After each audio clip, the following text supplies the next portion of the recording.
nome é Cibele Fernandes Dias e eu sou professora de Direito Constitucional. Nesse curso, nós vamos abordar o tema dos poderes executivo e legislativo. Na aula de hoje, nós vamos começar com o sistema presidencialista de governo.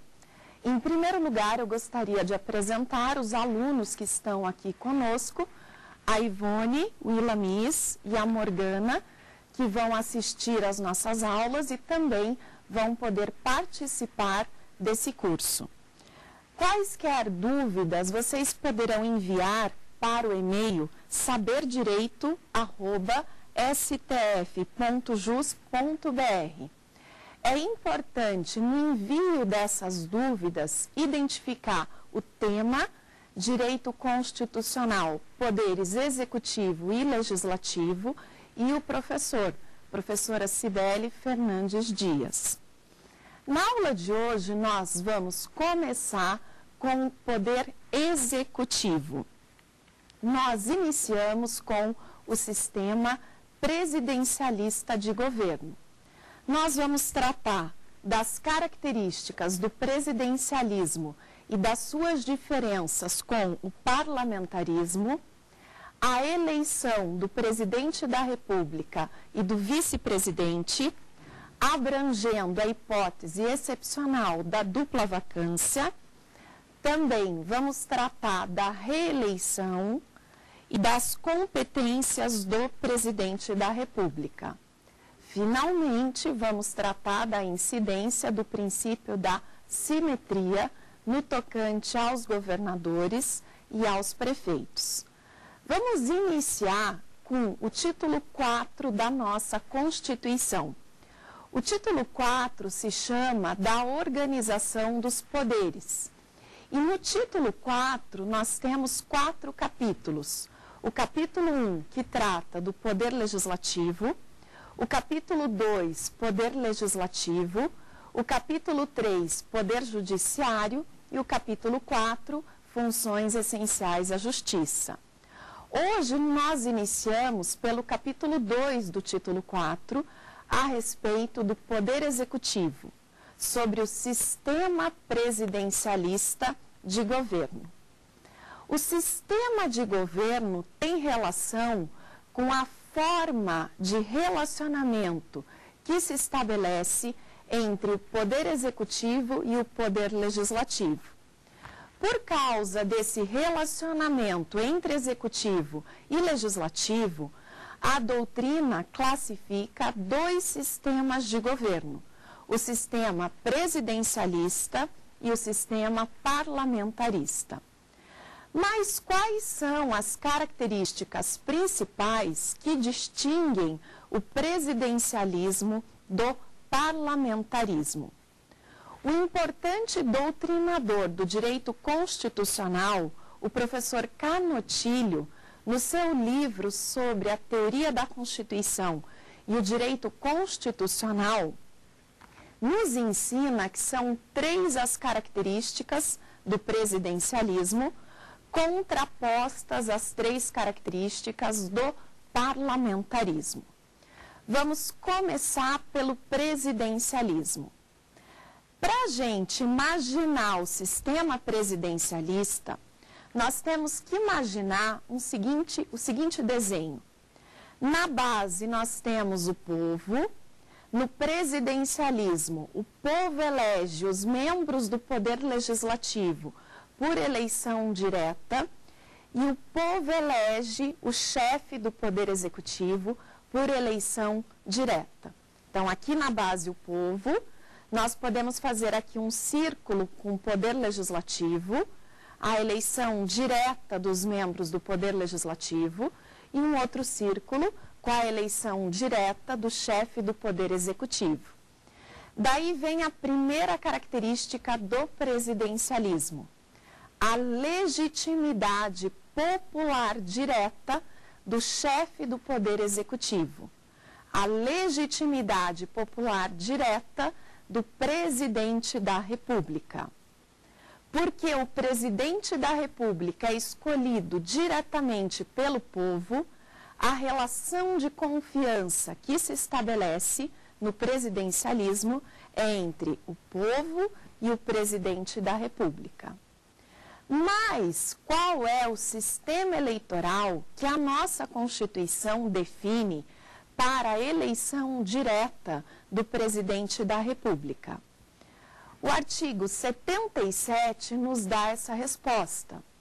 O artigo 77 da Constituição prevê que o presidente é escolhido pelo sistema eleitoral majoritário em 2 turnos. O que é o sistema eleitoral majoritário em 2 turnos? Vence as eleições o candidato que obtém a maioria absoluta dos votos válidos. Não são computados os votos em branco, não são computados os votos nulos. O presidente da República será eleito junto com o vice-presidente da República.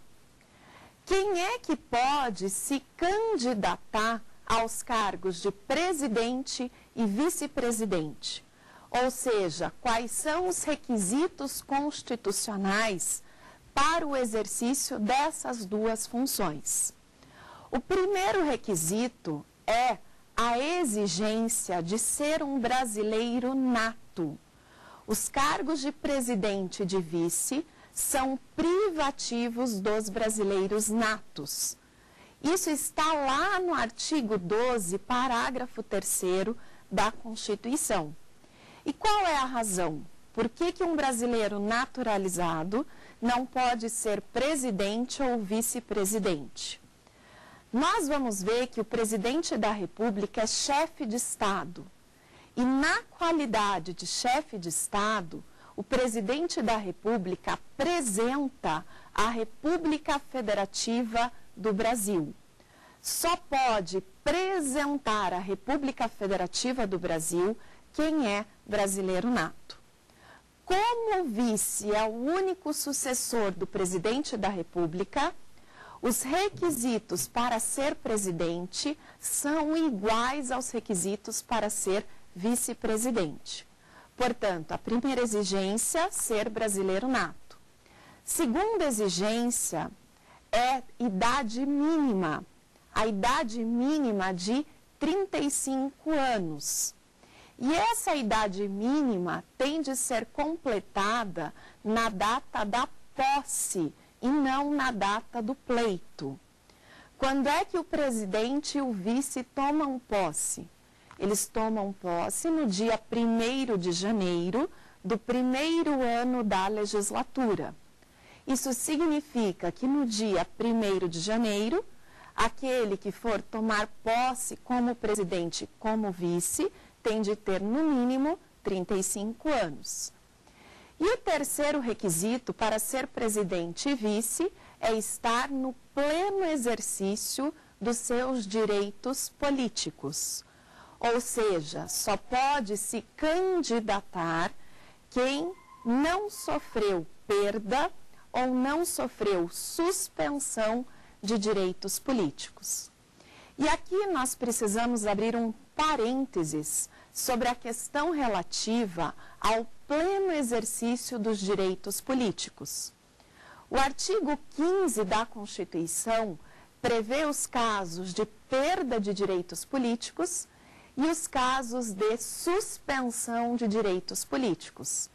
Para se candidatar ao cargo de presidente ou de vice, é necessário não ter perdido direitos políticos ou não estar com seus direitos políticos suspensos. Ou seja, não incidir nas hipóteses do artigo 15 da Constituição. Finalmente, para se candidatar ao cargo de presidente e de vice, é necessário que o candidato preencha as condições gerais de elegibilidade. Essas condições gerais de elegibilidade estão previstas no artigo 14, parágrafo 3º da Constituição. Nós vamos lá para o 14, parágrafo 3º, nós vamos ver as 6 CGEs, as 6 condições gerais de elegibilidade. nacionalidade brasileira, que no caso do presidente e do vice é a nacionalidade originária, ser brasileiro nato, o pleno exercício dos direitos políticos, o domicílio eleitoral na circunscrição, no caso do presidente e do vice, como é a circunscrição nacional, o presidente e o vice têm circunscrição em todo o território nacional. Esse domicílio eleitoral pode ser estabelecido em qualquer lugar do país.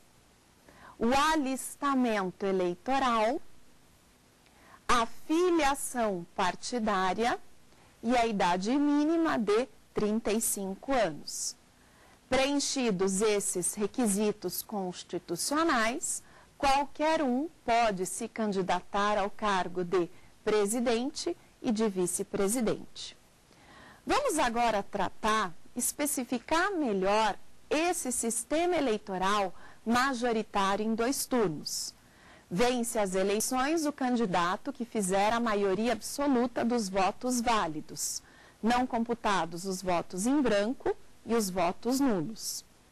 Se nenhum dos candidatos fizer a maioria absoluta dos votos válidos no primeiro turno, os 2 candidatos mais votados concorrem no segundo turno. Se antes do segundo turno ocorrer morte, impedimento de qualquer um dos candidatos, será convocado, dentre os remanescentes, o de maior votação. Vamos dar um exemplo, para deixar bem pessoal. A e B são os 2 candidatos mais votados no primeiro turno. A e B vão para o segundo turno. Se antes do segundo turno ocorrer morte ou impedimento, seja de A, seja de B, será convocado, dentre os remanescentes, o de maior votação. E se nesse terceiro lugar houver empate, vamos imaginar que nós temos 2 candidatos empatados em terceiro lugar, qual é o critério de desempate previsto no artigo 77? O critério de desempate é a idade. Ou seja, o mais idoso será chamado para concorrer no segundo turno. No segundo turno, nós vamos ter um resultado. Aquele que for vitorioso pela maioria absoluta dos votos válidos terá ganhado as eleições. O artigo 78 da Constituição prevê que o presidente e o vice tomam posse perante o Congresso Nacional no dia 1º de janeiro, o ano seguinte ao ano das eleições. E o presidente e o vice, nesse dia, no dia 1º de janeiro, prestam um compromisso. Prestam um compromisso de defender e cumprir a Constituição perante o Congresso Nacional. Existe prazo para tomar posse? O presidente e o vice têm prazo para tomar posse? Sim, eles têm um prazo previsto no artigo 78, parágrafo único. E que prazo é esse? É o prazo de 10 dias, salvo motivo de força maior.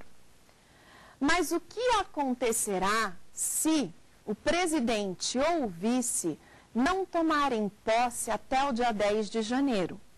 Qual é a consequência prevista na Constituição? A consequência será a declaração de vacância do cargo. O cargo será declarado vago. Mas é importante ressaltarmos que essa consequência é individual. Se o presidente não tomar posse, se aquele que foi vitorioso nas eleições para presidente não tomar posse até o dia 10 de janeiro, o seu cargo será declarado vago. Se aquele que venceu as eleições para ser vice-presidente não tomar posse até o dia 10 de janeiro, o seu cargo será declarado vago. E isso nos leva a uma segunda situação. E se o cargo de presidente for declarado vago? Nós temos que tratar no próximo ponto das hipóteses de substituição e de sucessão do presidente da República. Em primeiro lugar, qual é a diferença entre a substituição e a sucessão? A substituição pressupõe uma situação temporária, um impedimento temporário do presidente da República. O artigo 80 da Constituição prevê quem pode substituir o presidente da República. Vamos lá. Quem são os substitutos do presidente da República? O primeiro substituto é o vice-presidente. Mas, se o vice não puder substituir, será chamado o presidente da Câmara dos Deputados. Por que o presidente da Câmara dos Deputados? Porque a Câmara dos Deputados representa o povo. Como a Câmara dos Deputados representa o povo, o presidente da Câmara é o segundo substituto. Vamos abrir aqui um parênteses e lembrar o seguinte: para ser deputado federal não precisa ser brasileiro nato, mas para ser presidente da Câmara precisa ser brasileiro nato. Lá no artigo 12, parágrafo 3º da Constituição, nós encontramos os cargos privativos de brasileiros natos. E entre eles está o de ser presidente da Câmara. Qual a razão? A razão é a substituição. Como ele é o segundo substituto, ele tem de ser um brasileiro nato. Terceiro substituto é o presidente do Senado Federal. Pela mesma razão, o presidente do Senado tem de ser um brasileiro nato. Para ser senador, não é necessário ser brasileiro nato. Agora, para ser presidente do Senado, sim, porque ele é o terceiro na linha de substituição. E o quarto substituto do presidente é o presidente do STF, que também é um brasileiro nato. Nós temos que lembrar que o artigo 12, parágrafo 3º, prevê que os 11 ministros do Supremo precisam ser brasileiros natos. Isso se explica em virtude da função precípua do Supremo, que é o de ser o guardião da Constituição. Só pode guardar a Constituição aquele que é brasileiro nato. Logo, são 4 substitutos nessa ordem: vice-presidente, presidente da Câmara, presidente do Senado e o presidente do STF. Qual é a diferença entre a substituição e a sucessão?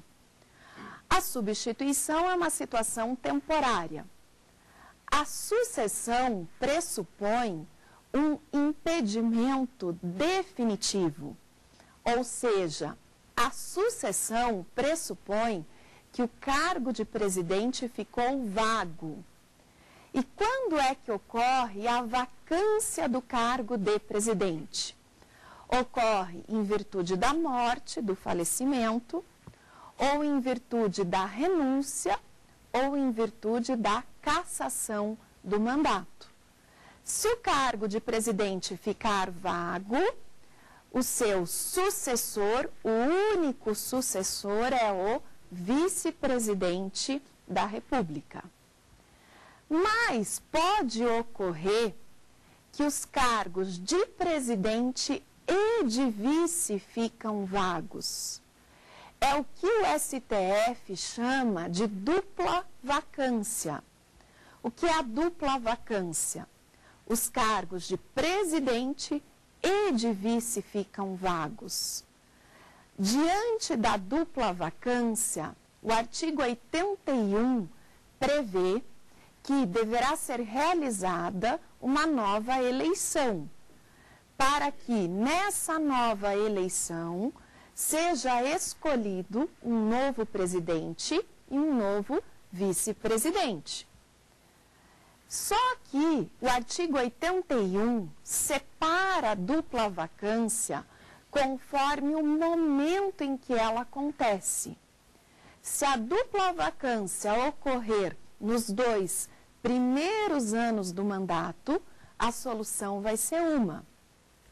Se a dupla vacância ocorrer nos 2 últimos anos do mandato, a solução será outra. Por isso, nós precisamos prestar muita atenção quando nós estamos diante de um caso de dupla vacância. Como que será a eleição?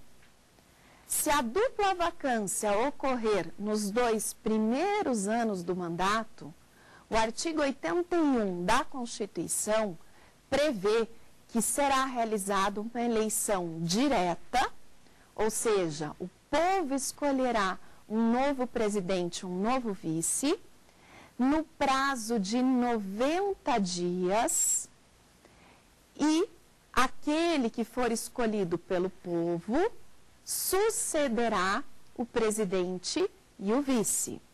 O povo escolherá um novo presidente e um novo vice. Mas, se a dupla vacância acontecer nos 2 últimos anos do mandato, não é o povo que escolhe o presidente e o vice. Quem escolhe é o Congresso Nacional. E essa eleição é uma eleição que tem que ocorrer no prazo de 30 dias. Por isso, a palavra-chave aqui na dupla vacância é primeiros anos, 2 primeiros anos do mandato, 2 últimos anos do mandato. Se a dupla vacância se der nos 2 primeiros anos do mandato, o povo, no prazo de 90 dias, escolhe um novo presidente e um novo vice. Se a dupla vacância se der nos 2 últimos anos do mandato, o Congresso Nacional, no prazo de 30 dias, escolherá um novo presidente e um novo vice. Mas a peculiaridade, isso é muito importante, dessa eleição, seja direta, seja indireta, é que aquele que tomar posse como presidente e como vice não terá mandato de 4 anos. O artigo 82 da Constituição prevê que o mandato do presidente e do vice é de 4 anos. Aqui nós não vamos ter um mandato de 4 anos. Aquele que for eleito só completará o mandato do seu antecessor. Ele não terá um mandato de 4 anos. É um mandato tampão, seja na dupla vacância nos 2 primeiros anos do mandato, seja na dupla vacância nos 2 últimos anos do mandato. Aquele que for eleito só completará o mandato do seu antecessor. Isso ocorre porque nós não podemos quebrar a legislatura. O presidente e o vice tomam posse no primeiro ano da legislatura. Os deputados e os senadores também tomam posse no primeiro ano da legislatura. Para não quebrar a periodicidade da legislatura, é que o artigo 81 prevê que aquele que for eleito só completará o mandato do seu antecessor. Com isso, nós detalhamos a primeira característica do presidencialismo, que é a legitimidade popular direta do chefe do Poder Executivo. Lembrando que essa característica tem uma exceção, prevista no artigo 81, que trata da dupla vacância que ocorre nos 2 últimos anos do mandato presidencial. Vamos agora para a segunda característica do presidencialismo. A segunda característica é a unipessoalidade da chefia do Poder Executivo. O que é a unipessoalidade da chefia do Poder Executivo? A unipessoalidade significa que o presidente da República é o único chefe do Poder Executivo. E ele acumula duas chefias. Ele acumula a chefia de Estado e a chefia de governo. Eu sempre digo que essa é uma marca do presidencialismo. O presidente da República é 2 em 1. Por que ele é 2 em 1?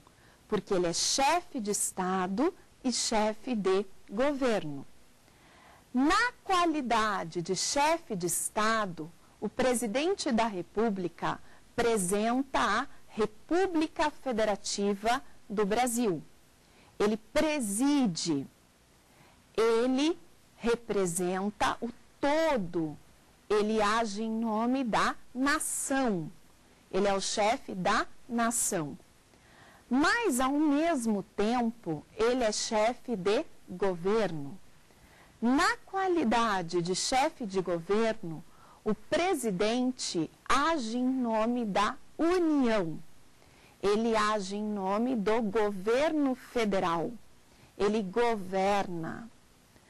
Nós percebemos, portanto, que no presidencialismo, o presidente da República acumula as duas chefias. A chefia de Estado, agindo em nome do Brasil, e a chefia de governo, agindo em nome da União.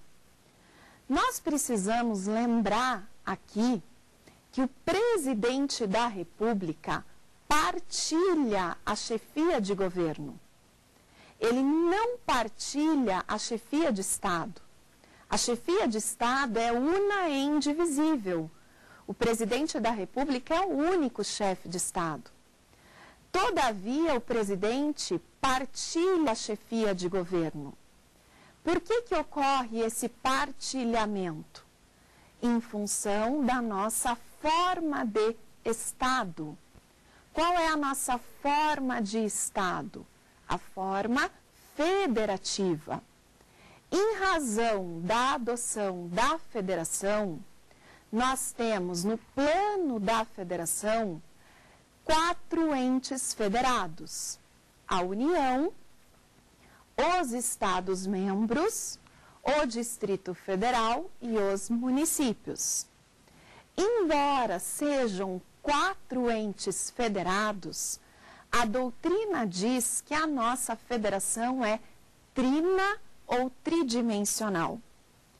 Mas os senhores vão me perguntar, como é que a nossa federação pode ser trina ou tridimensional se são 4 entes federados? Isso ocorre porque tem um ente federado que eu digo, brincando, que é café com leite. Quem que é café com leite, digamos assim? O Distrito Federal, porque ele é equiparado aos estados. Logo, nós contamos União, estados e Distrito Federal e municípios. A Constituição de 88 tornou a Federação Brasileira uma federação trina ou tridimensional, quando reconheceu aos municípios a autonomia política. Antes de 88, a nossa federação era dual ou dualista, porque as constituições anteriores não reconheciam a autonomia política aos municípios. Isso significa que o presidente é o chefe do governo federal, mas a chefia de governo é dividida. Os governadores de estado e o governador do Distrito Federal governam os estados e o Distrito Federal. E os prefeitos são os chefes de governo municipais. Nós temos o presidente como chefe do governo federal, os governadores como chefes dos governos estaduais e do governo distrital e os prefeitos como chefes dos governos municipais. Por isso, vamos tratar agora dessa característica do presidencialismo, que é a unipessoalidade da chefia do Poder Executivo. O presidente é chefe de Estado e chefe de governo. Nós vamos trabalhar, portanto, com o artigo 84 da Constituição. O artigo 84 nos traz as competências privativas do presidente da República. E lá no artigo 84, nós vamos encontrar tanto as competências do presidente como chefe de Estado, assim como as competências do presidente como chefe de governo. Vamos dar alguns exemplos de competências do presidente como chefe de Estado. Na condição de chefe de Estado, o presidente é o comandante supremo das Forças Armadas. Ele comanda as Forças Armadas. Isso tem uma razão. As Forças Armadas têm, por competência primordial, a defesa da pátria. O chefe de Estado é quem cuida da unidade do país, da defesa da nação. Por isso ele é o comandante supremo das Forças Armadas. Também como chefe de Estado, o presidente pode celebrar a paz e declarar a guerra. Tudo que tiver relação com a relação do Brasil com as demais nações estrangeiras será competência do presidente na qualidade de chefe de Estado.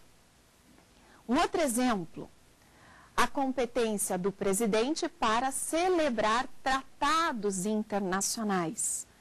Quando o presidente celebra um tratado, ele faz isso na condição de chefe de Estado.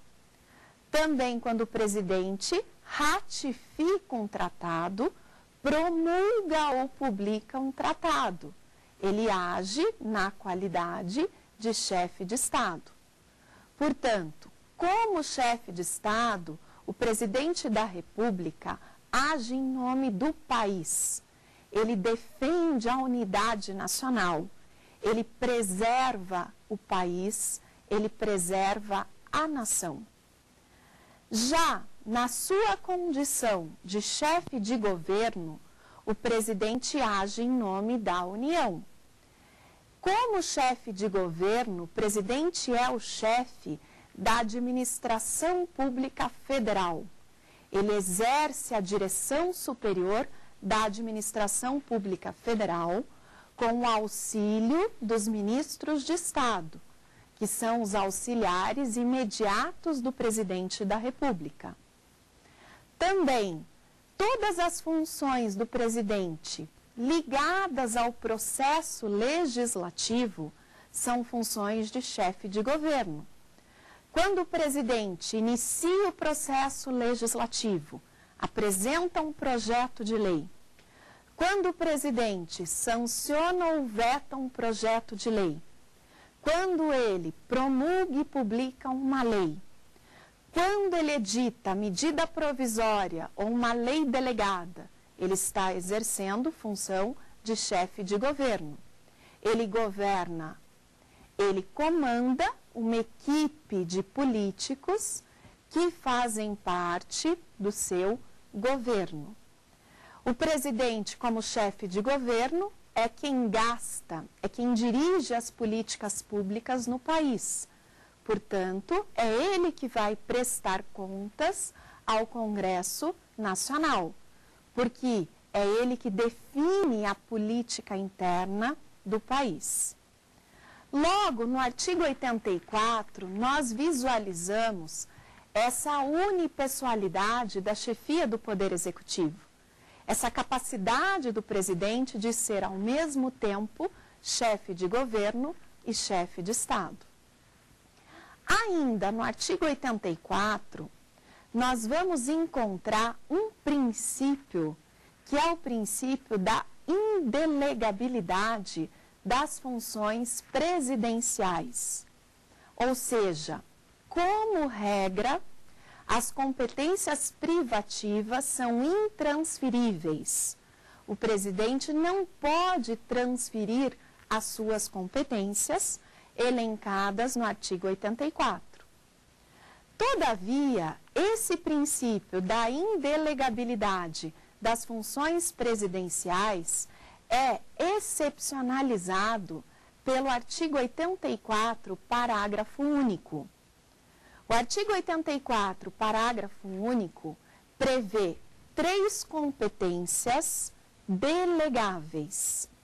Essas 3 competências delegáveis são delegáveis a quem? Vamos lá. Quem são os delegatários do presidente da República? A quem o presidente pode transferir o exercício dessas 3 competências? Primeiro delegatário são os ministros de Estado. O presidente pode delegar aos ministros de Estado essas 3 competências. Segundo delegatário, o Procurador-Geral da República, que é o chefe do Ministério Público da União. E o terceiro delegatário é o Advogado-Geral da União, que é o chefe da Advocacia da União. Portanto, essas 3 autoridades, os ministros de Estado, o Procurador-Geral da República e o Advogado-Geral da União, podem receber delegação do presidente da República. Mas, quais são as competências que o presidente pode delegar? Essas competências estão previstas no artigo 84, parágrafo único. A primeira é o artigo 84, inciso 6. O presidente pode dispor sobre a organização da administração pública federal por meio de um decreto.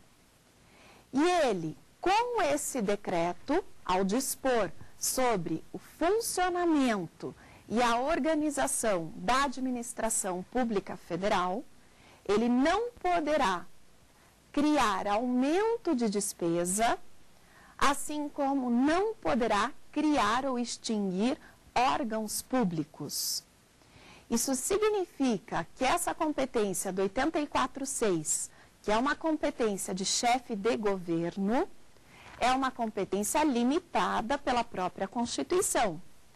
O presidente poderá fazer um decreto dispondo sobre a organização da administração pública federal, desde que não importe aumento de despesa, nem criação ou extinção de órgãos públicos. E qual é a razão? Se causar aumento de despesa ou se causar criação ou extinção de órgãos públicos, incide aí o princípio da reserva legal. Uma lei deverá tratar do tema e não o decreto. Ainda no 84.6, nós temos a linha B.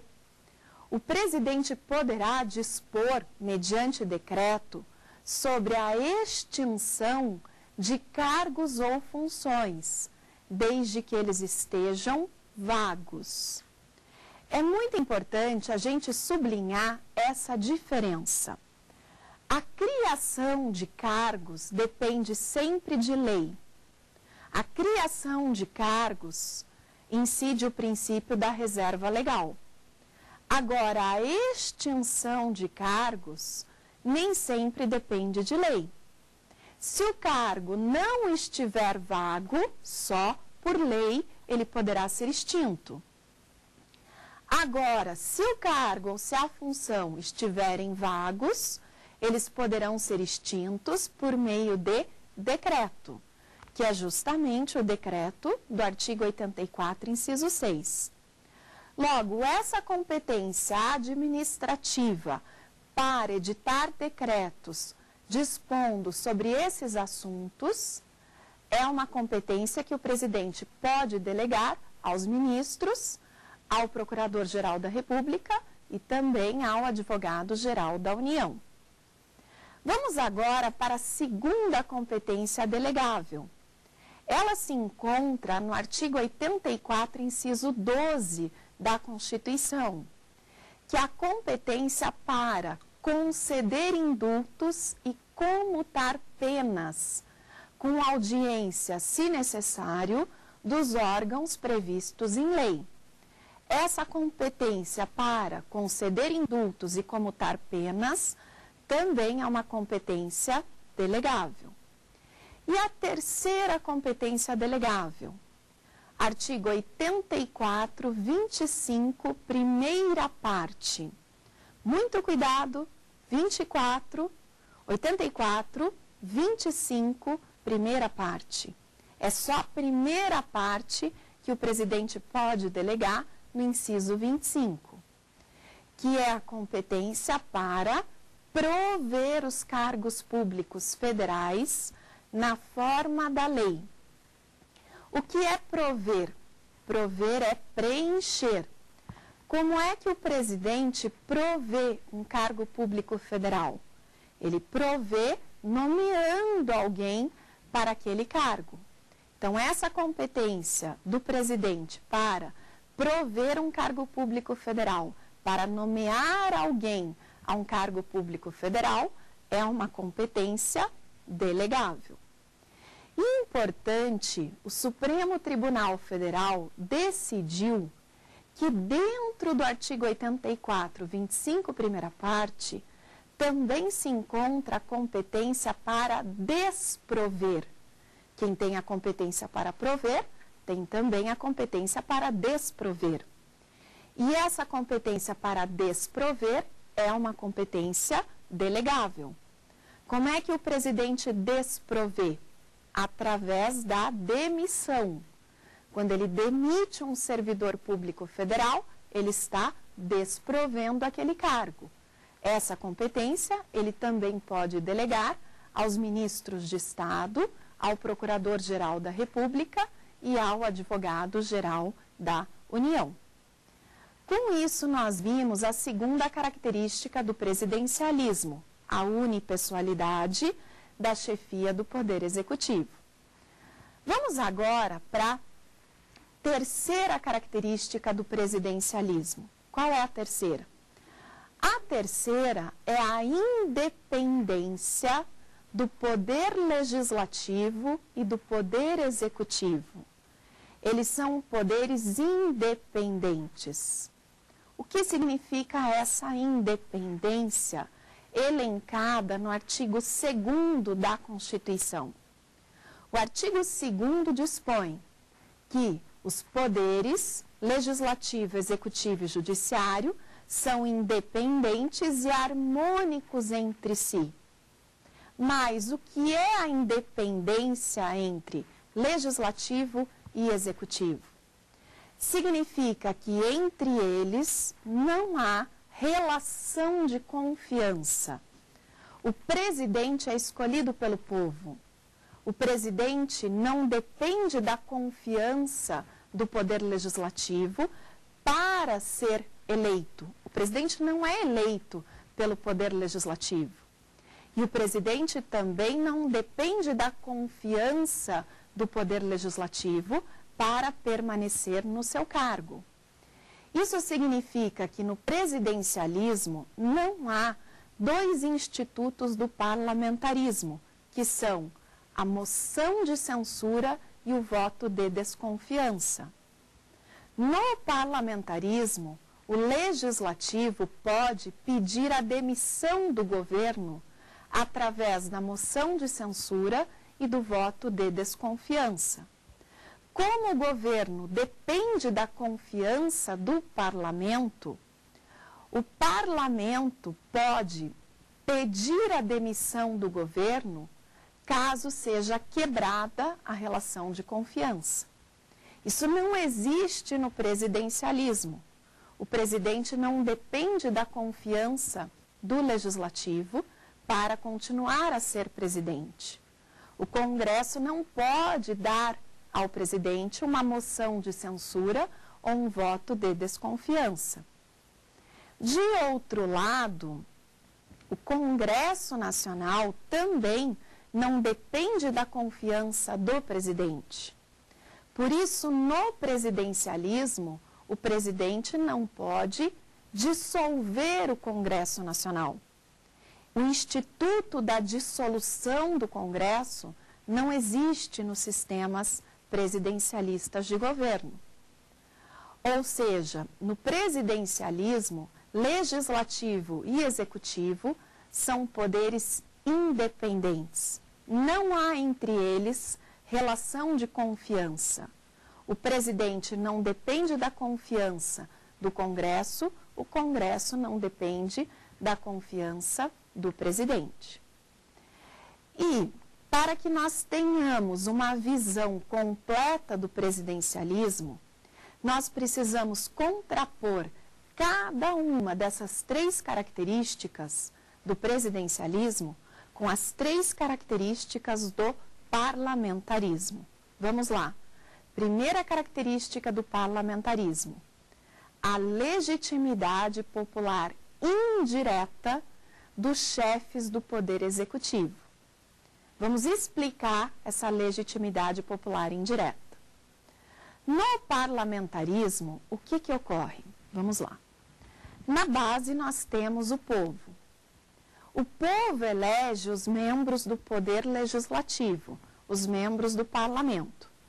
Mas o parlamento é que vai escolher, por eleição indireta, o chefe de governo, que geralmente é chamado de primeiro-ministro. Mas, ao mesmo tempo, o parlamento também escolhe, por eleição indireta, o chefe de Estado, que geralmente é chamado de presidente da República. Essa estrutura é uma estrutura de uma república parlamentarista. O povo escolhe os membros do parlamento, o parlamento, por eleição indireta, escolhe o primeiro-ministro, o chefe de governo, e escolhe também o chefe de Estado, o presidente da República. Caso se trate de uma monarquia parlamentarista, como é o caso da Inglaterra, como é o caso da Espanha, o parlamento continuará escolhendo o chefe de governo, o primeiro-ministro, mas o parlamento não escolherá o chefe de Estado. A chefia de Estado será exercida por um rei ou por uma rainha. Portanto, tanto na república parlamentarista quanto na monarquia parlamentarista, é o parlamento que escolhe por eleição indireta o chefe de governo, o primeiro-ministro. Logo, não há legitimidade popular direta, tanto do chefe de governo quanto do chefe de Estado. Segunda característica do parlamentarismo, contraposta à segunda característica do presidencialismo. No parlamentarismo, nós temos uma dualidade da chefia do Poder Executivo. A chefia do Poder Executivo é dividida.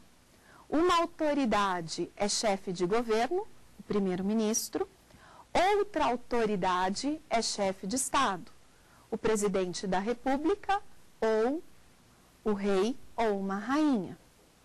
E, finalmente, a terceira característica do parlamentarismo.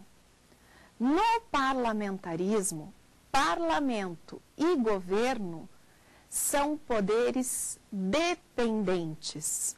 Há uma dependência mútua entre parlamento e governo. Essa dependência mútua significa que entre eles há uma relação de confiança. Quebrada a relação de confiança, o parlamento pode dar uma moção de censura ou um voto de desconfiança ao governo, pedindo a sua demissão, e o governo, recebendo essa moção de censura, esse voto de desconfiança, pode pedir a dissolução do parlamento. Então, eles são poderes casados. Entre eles há uma relação de confiança. Instituto que não há no presidencialismo. Vamos agora abrir para algumas perguntas dos nossos alunos a respeito desse tema do presidencialismo. Professora, quando é possível a eleição indireta do presidente da República? Quando é possível a eleição indireta do presidente da República? Nós vimos que essa eleição indireta está prevista no artigo 81 da Constituição. Diante da dupla vacância, se os cargos de presidente e de vice ficam vagos nos 2 últimos anos do mandato, quem escolhe um novo presidente e um novo vice é o Congresso numa eleição indireta. Logo, nós vamos encontrar a eleição indireta do presidente na dupla vacância que ocorre nos 2 últimos anos do mandato. Vamos agora para a segunda pergunta. Professora, o presidente da República pode validamente editar decretos autônomos? Essa questão dos decretos autônomos já foi pacificada pela jurisprudência do STF. O STF entende que, como regra, o decreto autônomo é inconstitucional. O decreto autônomo é aquele decreto em que o presidente inova originariamente a ordem jurídica. Ele cria direito novo no decreto autônomo. Por que, como regra, ele é inconstitucional? Porque ele invade, ele usurpa a função do poder legislativo quando ele faz um decreto autônomo. Essa capacidade de inovar originariamente a ordem jurídica é uma capacidade da lei e não do decreto, que é um ato administrativo. Todavia, o Supremo Tribunal Federal entende que, excepcionalmente, o decreto autônomo é válido nas hipóteses do artigo 84.6. Então, 84.6 traz a nossa exceção, aquele decreto autônomo que é válido, que é constitucional, que é autorizado pela Constituição. E nós vimos que essa competência do 84.6, que é uma competência para editar decretos autônomos, é uma competência delegável. Portanto, o decreto autônomo que cria direito novo, que se comporta como ato normativo primário, é válido exclusivamente na hipótese do artigo 84.6, segundo jurisprudência do STF. Muito obrigado pelas perguntas. Vamos agora dar um resumo do que nós vimos na aula de hoje. Então, na aula de hoje, nós vimos as características do presidencialismo, a legitimidade popular direta do presidente da República, a unipessoalidade da chefia do Poder Executivo, o presidente cumulando as funções de chefe de Estado e de chefe de governo, e a independência entre Poder Legislativo e Poder Executivo. Comparadas essas 3 características com as 3 características do parlamentarismo, a legitimidade popular indireta do chefe de governo e do chefe de Estado, a dualidade da chefia de Estado e da chefia de governo e a relação de confiança entre governo e parlamento. Vamos lembrar que as dúvidas podem ser enviadas para saberdireito@stf.jus.br e os vídeos das aulas poderão ser assistidos pelo www.youtube.com/saberdireitoaula. Muito obrigado pela atenção de todos e até a nossa próxima aula sobre a responsabilidade do presidente da República, no nosso curso sobre Poder Legislativo e Poder Executivo.